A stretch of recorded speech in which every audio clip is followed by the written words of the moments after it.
আসসালামু আলাইকুম দর্শক, কি অবস্থা? আশা করছি সকলে ভালো আছেন। আজ আমরা চলে আসলাম আসিফ অ্যান্ড আফনান ক্রিয়েশনের আরো একটি নতুন ভিডিও নিয়ে।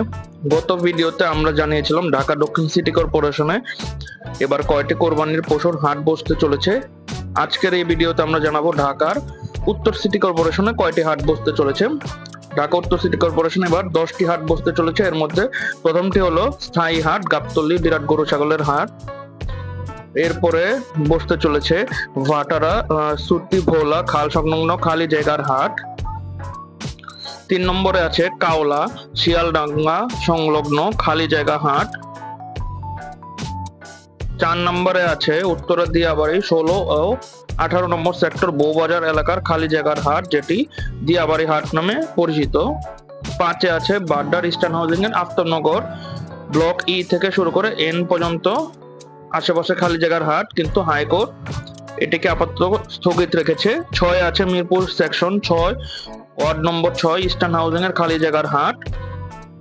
7 নম্বরে আছে মোহাম্মদপুর বসিলার 40 ফুট রাস্তা সংলগ্ন খালি জায়গার হাট। 8 নম্বরে আছে ঢাকা পলিটেকনিক ইনস্টিটিউট সংলগ্ন খালি জায়গার হাট।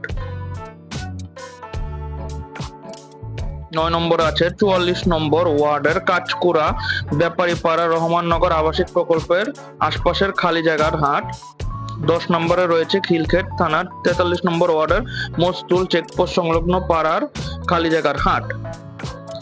তো আশা করছি আপনাদের আমরা সবগুলো ইনফরমেশনই সঠিক দিয়েছি, কিন্তু আফতাবনগর হাটের ব্যাপারটা আমরা যদি বলতে চাই, গতবারও হাইকোর্ট স্থগিত করে দিয়েছিল, কিন্তু আপিল করে দেন তারা, অর্থাৎ আপিল করার পর ইজারাদাররা গত বছরও হাটটি বসাতে সক্ষম হয়েছিল। আমরা আশা করছি এবারও হাইকোর্ট তার স্থগিতাদেশ তুলে নিবে এবং আফতাবনগরে হাট বসবে। আমরা আগামীতে হাট এবং গরুর ফার্ম বিষয়ক আরো অনেক ধরনের ভিডিও আপনাদের দিয়ে যাব। তো আপনারা আমাদের কমেন্টে জানান আপনারা কোন ধরনের ভিডিও চান, কোন কোন গরুর ভিডিও চান, কি ধরনের ভিডিও চান। আমরা মূলত শাহজাহানপুর গরুর হাটের ভিডিওই এবারও বেশি দিব। তাছাড়া আফতাবনগর, কমলাপুর সহ ঢাকার অন্যান্য সকল হাটের ভিডিও আমরা এই চ্যানেলে দিয়ে যাব। আমাদের পাশেই থাকুন। আসসালামু আলাইকুম।